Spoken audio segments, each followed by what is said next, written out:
ప్రేక్షకులందరికీ నమస్కారం. ఈరోజు మన స్టూడియోలో ప్రముఖ ఆధ్యాత్మికవేత్త, జ్యోతిష్య వాస్తు పండితులు, లలితాదేవి ఉపాసకులు బ్రహ్మశ్రీ నానాజీ పట్నాయక్ గారు ఉన్నారు. గురువుగారితో మాట్లాడతాం. నమస్కారం గురుగారు. శ్రీమాత్రే నమః. గురుగారు, మే 12వ తారీఖు మనకి వైశాఖ పౌర్ణమి ఉంది. ప్రతి పౌర్ణమి కూడా మన ప్రత్యేకమే. ప్రత్యేకంగా ఈ పౌర్ణమికి ఏదైనా విశిస్తుందా? ఆ రోజు మనం ఎలా వినియోగించుకోవాలి, ఎలాంటి పరిహారాలు చేసుకోవాలి గురుగారు? తప్పకుండా అండి. ఈ పౌర్ణమికి ఉన్నటువంటి విశిష్టత ఏమిటి అంటే, వివాహం కానటువంటి వారికి ముందుకు కదులుతాయి పౌర్ణమి చేసేటువంటి వారికి.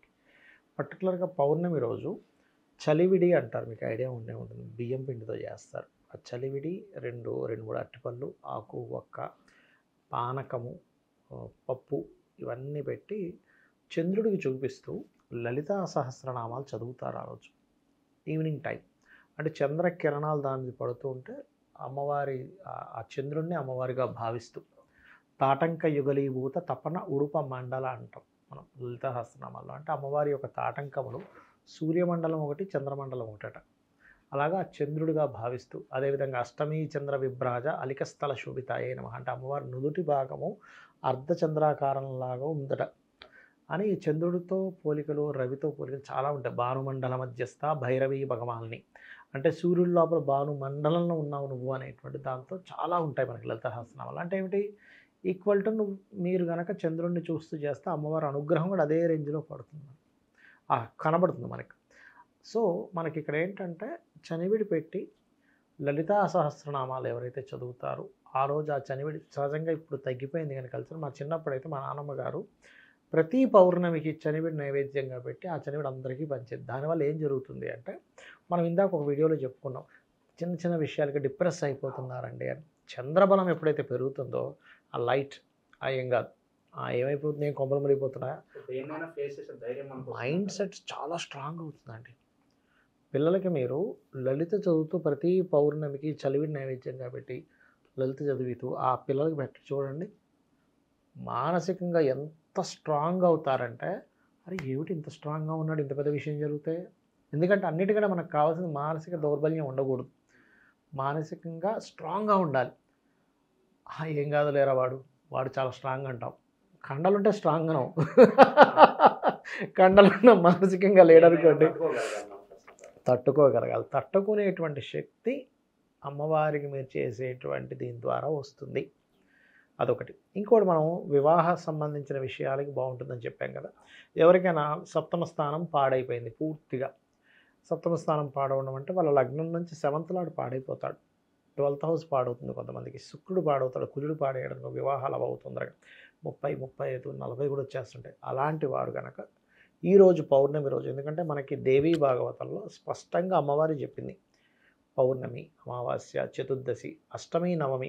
ముఖ్యంగా అందులో చెప్పింది చతుర్దశి, అష్టమి, నవమిలో కనుక నన్ను పూజించినట్లయితే నేను వారికి ఖచ్చితంగా అనుగ్రహిస్తానని చెప్పింది. అంటే ఆ యొక్క తిథుల్లో అమ్మవారి అనుగ్రహం ఎక్కువగా ఉంటుంది. ఎలా అయితే మనకి ఎండ పొద్దున్నప్పుడు మధ్యాహ్నం అప్పుడు ఎక్కువగా ఉంటుంది, సాయంత్రం తగ్గుతుంది, ఎలాగో తిథికి ఒక లెక్క ఉంటుంది. అలా మనకి ఋషులు కూడా పౌర్ణమి, అమావాస్యకు కూడా లలిత అమ్మవారిని ధ్యానించడం మంచిదని. మీకు ఏదైనా చాలా మొండిగా ఉన్నాయి అంటే ఎన్ని సంవత్సరాలైనా పెళ్ళి అవ్వట్లేదండి, లేదా ఫైనాన్షియల్గా బాగా ఇబ్బంది వస్తుంది, లేదా లీగల్ ఇష్యూస్ ఉన్నాయి, 27 సార్లు కనుక ఈ పౌర్ణమి రోజు పొద్దున్నే చక్కగా ఇది ప్రక్రియ ఎలా చేసుకోవాలంటే అమ్మవారు పాఠం పెట్టుకుంటాము.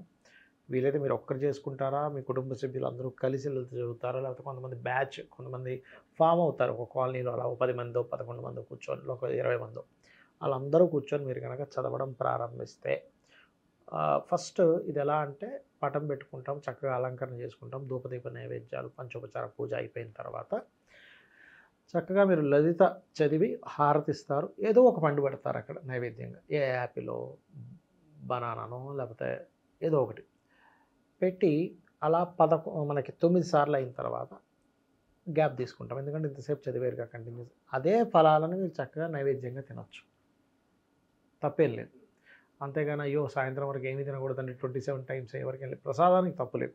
మళ్ళీ 9 టైమ్స్ ప్రతిసారి హారతిస్తాం, మళ్ళీ ఆ ఫలాలు తీసుకుంటాం, మళ్ళీ 9 టైమ్స్, అలా 27 టైమ్స్ కనుక చేయగలిగితే.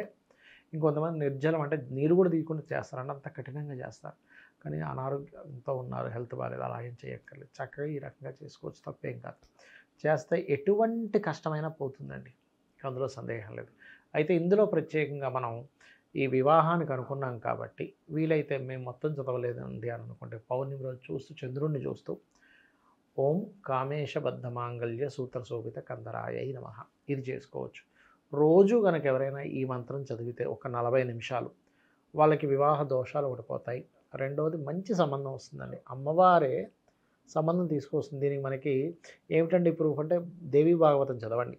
అందులో స్వయంగా ఆ రాణికి చెప్తుంది కల్లోకి వచ్చి నా భక్తుడిని రాబోతున్నాడని. అది అక్కడ ఒక మోసం జరిగి ఒక తెలివిలేని వాడితో వివాహం అవుతుంది. ఏంటమ్మా నువ్వేమో ఇలా చెప్పావు ఏంటంటే తర్వాత అతన్ని అమ్మవారిని స్మరించమని చెప్తే అతను మహాకవి కాళిదాస్ అవుతాడు. అట్లా ఏంటంటే అమ్మవారు స్వయంగా మనకి దగ్గరుండి పెళ్లి చేస్తుందండి. అంటే తన అనుగ్రహం అలా ఉంటుంది. దగ్గరుండి పెళ్లి చేయడం అంటే ఆవిడేదో ప్రత్యక్షమై వచ్చి మనకి సంబంధం చూసి పెట్టదు. ప్రతి మనిషిలోనే అమ్మవారు అలా ఉంటుంది. అలా ఇది కనుక చేసుకున్నట్లయితే పౌర్ణమి రోజు చాలా చక్కటి ఫలితాలు వస్తాయి. లీగల్ ఇష్యూస్ ముఖ్యంగా పోవడం, మానసికమైన దౌర్బల్యం పోవడం. అంటే ఏమవుతుందంటే ఇంతకంటే ఏమవుతుంది, నేను ఒకటే చెప్తాను. ఎవరైనా బాగా తొందరగా ఇదైపోతే ఒకటే చెప్తాను. ఏమవుతుంది మహా అంటే ఒకటే అనుకోండి. ఇంతకంటే ఏమవుతుంది, ది వర్స్ట్ కేసు ఏమవుతుందండి, గొడవ అయింది, కొట్టేసుకుంటారు, ఆయింట్మెంట్ రాసుకుంటారు, లేకపోతే దెబ్బలకి హాస్పిటల్కి వెళ్ళి ఇంజక్షన్ తీసుకుంటారు. అంతకంటే ఏమవ్వదు కదా. నువ్వేం భూమి మీద ఏమి అలా ఉండిపోవు కదా.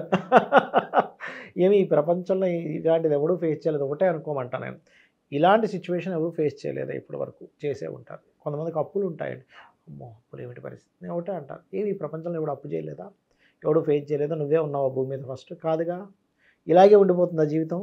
కాదుగా. రేపు పొద్దున్న ఏదో రోజు మారుతుందిగా. ఆ మైండ్ సెట్ కంప్లీట్గా అమ్మవారు మీకు ఇస్తుంది, తట్టుకునే శక్తిని ఇస్తుంది.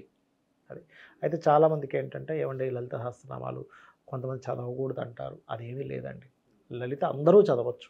మనకి అందులోనే ఫలశ్రుతి మన పుస్తకంలోనే ఉంటుంది, అందరూ చదవచ్చు. కాబట్టి తప్పులు చదవకూడదు. అంటే తప్పు చదివితే ఏమీ లేదండి. ఇక్కడ మీరు ఒక ఫోన్ ఒక అడ్రస్ రాశారు, తప్పు అడ్రస్ రాశారు, వెళ్తుందా? పక్కోడికి వెళ్ళిపోతుంది, ఆ వ్యక్తికి వెళ్ళదు. అలా ఏంటంటే నువ్వు ఒక మాట చెప్పేటప్పుడు ఒక లాంగ్వేజ్ రాదు, తమిళనాడు వెళ్ళాం, మనం తమిళ్లో ఏదో అనేసాం, వాడు ఏదో టిఫిన్ తీసుకొచ్చి పెట్టి ఇదేంటి ఇది తీసుకొచ్చి పెట్టాడు నువ్వు అదే అడిగావంటాడు. అలాగే ఒక దేవత ఒక మంత్రం చదివేటప్పుడు నువ్వు ఏదైతే పలికావో అది అందిస్తుంది. నువ్వు తప్పుగా ఇంకోటి ఏదో పలికితే అది వస్తుందనే ఉద్దేశంతో తప్పుగా పలకొద్దు అంటారు. అంతేగాని అమ్మవారికి ఏం కోపం వచ్చేది ఏమి ఉండదు. ఇప్పుడు అమ్మని చిన్నపిల్లవాడు పిలుస్తాడు, స్పష్టంగా పిలవాలని లేదు, వాడికి వచ్చిన దాంట్లో పిలిచిన అమ్మ పలుకుతుంది. అంటే నీకేంటి, తల్లి అనే భావన నీ మనసులో ఉండాలి. భావన చాలా ముఖ్యం. మీరు ఎంత భావనతో ఎంత భక్తిగా చేస్తే అమ్మవారి అనుగ్రహం అంత ఉంటుంది, పక్కనే ఉంటుందండి. మీరు ఎంత అమ్మవారిని ఆరాధిస్తే మీ పక్కనే, అంటే ఇప్పుడు మీరు కూర్చున్నారు, మీ పక్కన ఉంటుంది ఖచ్చితంగా. అంటే నువ్వేం మాట్లాడాలి, ఎలా పలకాలి, నువ్వు ఎక్కడ వెళ్తున్నావు, రోడ్డు దాటబోతున్నావు, ఏదైనా అవుతుంది, వెంటనే పక్కన లాగేస్తుంది ఒక మనిషి రూపంలో వచ్చి. కాకపోతే అంత సిన్సియర్గా చేయగలగాలి. ఏదో చేస్తున్నాము, ఏదో చెప్పారు గురువుగారు, నిజంగా ఉన్నాడు లేడు భగవంతుడు, ఏం కాదు, ఖచ్చితంగా ఉన్నాడు. భావనతో హార్ట్ఫుల్గా చేయండి, ఖచ్చితంగా అమ్మవారి అనుగ్రహం ఉంటుంది. గురుగారు పెళ్లి కాని వారికి చెప్పారు, ఆర్థిక కష్టాలతో సతమతం అవుతున్న వారికి ఏం చేసుకోవచ్చు అంటారు ఈ పౌర్ణమి రోజు? ఓం సంపత్కరీ సమారూఢ సింధుర వ్రజ సేవితాయే నమః. లేదా ఇంకో నామం చాలా ఉన్నాయి, రెండు చెప్తున్నాను. ఓం ధర్మాధ్యక్ష ధనాధ్యక్ష ధన ధాన్య వివర్ధినియే నమః చేసుకోవాలి. అయితే ఒకటి నేనేం చెప్తానంటే, ధనము అనేటువంటి ధర్మంతో ముడిపడి ఉంది, ధనము అనేటువంటిది ఒక టాలెంట్తో ముడిపడి ఉంది. ఇప్పుడు మీరు ఒక టిఫిన్ సెంటర్కి వెళ్ళారు, బాగోలేకపోయినా వెళ్ళి తింటారండి. టేస్ట్ బాగుంటే ఫ్రెండ్ని కూడా తీసుకెళ్తారు. ఎక్కడో ఆకలేసినా లేదు లేదు లేదు అక్కడికి వెళ్ళి తింటాను, నేను ఆకలిని ఆపుకుంటాం. బాగోకపోతే అమ్మో వద్దురా బాబు 10 మందికి ప్రచారం చేస్తాం, అక్కడికి మాత్రం నువ్వు తినకు అంటాం. అంటే ఏమిటి, క్వాలిటీ ఈజ్ మోస్ట్ ఇంపార్టెంట్. అది నీ పనిలో ఏదైనా క్వాలిటీ కూడా లక్ష్మి. ఎంతసేపు మనం ఏంటంటే లక్ష్మీదేవి అంటే ఏదో 4 డబ్బులు కట్టలు ఇలా చేయబడితే ఇక్కడ నుంచి వచ్చేది లక్ష్మి అనుకుంటాం. కాదండి, మీరు ఇచ్చే క్వాలిటీ, మీకుండే ధర్మం, మీకుండే నిజాయితీ ఈజ్ ఆల్సో లక్ష్మి. మనం మాట్లాడే వాక్కు, ఒక మనిషికి ఏదో గబుక్కున ఒక మాట అన్నాం, అన్ని రోజులు మీరు ఎంత మంచి చేయండి ఆ మాటే గుర్తుపెట్టుకుంటాడు, మంచిని గుర్తుపెట్టుకోడు. శాస్త్రంలో ఒక వాక్యం ఉంది, ఒక మాట ఎలాంటిదంటే అట, ఒక నది పైనుంచి దూకుతుంది చూసారా, ఆ నదిని మళ్ళీ మనం పైకి తీసుకెళ్ళి పెట్టలేము. ఆ జలపాతాన్ని దూకిందంటే ఇంక వెళ్ళిపోయింది. ఎలా వెనక్కి తీసి పెట్టలేమో ఒక మాట కూడా అలాంటిది, దాన్ని వెనక్కి తీసుకురాలేము. అంటే అందుకనేంటి వాక్కు ఈజ్ మోస్ట్ ఇంపార్టెంట్ లక్ష్మికి. ఎందుకంటే వాక్కు కారకుడు బుధుడు, బుధుడు శుక్రుడిని యాక్టివ్ చేస్తాడు, లక్ష్మీదేవిని యాక్టివ్ చేస్తాడు బుధుడు. అందుకే బుధ గ్రహానికి అధిష్టాన దేవత విష్ణువు అంటిపెట్టుకుని లక్ష్మి ఉంటుంది ఎప్పుడు కూడా. ఎప్పుడు అందరినీ దూషించే వాళ్ళకి లక్ష్మి నిలబడదు సాధారణంగా. నిలబడదు. ఎందుకంటే సింపుల్, ఇప్పుడు మీరే ఉన్నారు, మీకు ఎవరో ఫ్రెండ్ అంతా దూషిస్తున్నాడు, కట్ అయిపోతారు మీరు. వాళ్ళు అంటిపెట్టుకొని ఉండరు, వీడేంట్రా తలకాయ లేదు. ఇది ఒకసారి ఏదో కోపంలో ఉన్నాడు అర్థం చేసుకుంటాం. ఎప్పుడు అదే పనిగా ఉంటే ఎందుకు ఉండాలి, నాకు అవసరం ఏముంది అనుకుంటాం, అంతే కదా. నేను బతకలేనా, ఈ దూషించే వాడితోనే ఉండాలా, ఉంటుందిగా. సాధారణంగా పౌర్ణమి అనగానే మనం ఎలాంటి దానాలు చేసుకోవాలి, అండ్ ఏదైనా పనులు ప్రారంభించాలంటే మంచి రోజు చూసుకుని ప్రారంభించాలని అంటూ ఉంటారు. మరి పౌర్ణమి అనేది సరైన సమయం అంటారు? పౌర్ణమి, పాడ్యమి, విధియ, తదియ, పంచమి, సప్తమి ఇవన్నీ మంచి రోజులే. అయితే ఇక్కడ మనం ఎప్పుడైనా ఏదైనా పని ప్రారంభించేటప్పుడు నక్షత్రాన్ని పర్టికులర్గా చూసుకోవాలి. ఈ నక్షత్రం దేనికి పనికి వస్తుంది? చాలామంది తెలియక భరణీ నక్షత్రం, శుక్ర నక్షత్రం అండి అంటారు. భరణీ నక్షత్రానికి అధిష్టాన దేవత యముడు. కృతికా నక్షత్రం అనుకుంటారు, అగ్ని, అది అనవసరంగా తగలబడిపోతుంది. కాబట్టి నక్షత్రాలకి కొన్ని లక్షణాలు ఉన్నాయి. యుద్ధానికి వెళ్తున్నావు, కొన్ని మనం శుభకార్యాలకు వాడిన నక్షత్రాలను వాటికి వాడతాం. అలా పర్టికులర్ నక్షత్రాలు చూసుకోవాలి. తిథి, యోగం చూసుకోవాలి. ఏ యోగంలో నువ్వు ప్రారంభిస్తున్నావు, ఇది అది అన్నిటికీ చూసుకోవాల్సిన పని లేదు. మెయిన్ ఇంపార్టెంట్, ఒక పెళ్లి చేస్తున్నాం లేకపోతే ఒక గృహ నిర్మాణం చేస్తున్నాం, అప్పుడు చూసుకొని దానికి పంచకరహితము అంటారు. అంటే ఒక ముహూర్తం కట్టేటప్పుడు తిథి, వార, నక్షత్రాలు ఇవన్నీ చూసుకొని పంచకరహితం చేసి అగ్నిపంచకము, చోరపంచకము, ఈ రోగపంచకం రాకుండా చూసుకొని వాళ్ళు లెక్క కడతారు. అంటే శుద్ధి ఉంటుంది, లగ్న శుద్ధి, చతుర్థ శుద్ధి, లేదా అష్టమ శుద్ధి, సప్తమ శుద్ధి కొన్ని ఉంటాయి. ఆ శుద్ధులు చూసుకొని లెక్క కడతారు. అది ఆటోమేటిక్గా బాగుంటుంది వారికి. ఒకటేనండి, ఇక్కడ మనకి ఏదైనా హెల్త్ ఇష్యూ వచ్చింది, కడుపు నొప్పి వచ్చింది, ఏం చేస్తాం, కడుపు నొప్పికి సంబంధించిన ట్యాబ్లెటే వేసుకుంటాం.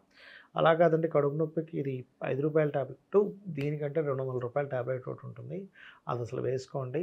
అది వేసుకుంటే మీకు అసలు జీవితంలో జలుబు రాదంటే మనం ఏమంటాం, జలుబుకి కాదురా నాయన నాకు కడుపు నొప్పికి ట్యాబ్లెట్ ఇవ్వటం.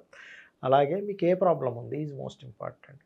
దానాల విషయంలో కీర్తి రావాలి, గోధుమలు దానంగా ఇవ్వండి. ఆరోగ్యం బాగుండాలి, గోధుమలు దానంగా. మనసు బాగాలేదు, బియ్యం దానంగా ఇవ్వండి. గొడవలు అయిపోతున్నాయి, కందులు దానంగా ఇవ్వండి. అలా కాదండి, మాకు బిజినెస్ ఇంప్రూవ్మెంట్ లేదు, పెసలు దానంగా ఇవ్వండి. ఆటంకాలు ఏర్పడుతున్నాయి, ఉలవలు దానంగా ఇవ్వండి. ప్రతిదీ భయంగా ఉంది, మినువులు దానంగా ఇవ్వండి. ఫైనాన్షియల్ గ్రోత్ రావాలి, బొబ్బర్లు దానంగా ఇవ్వండి.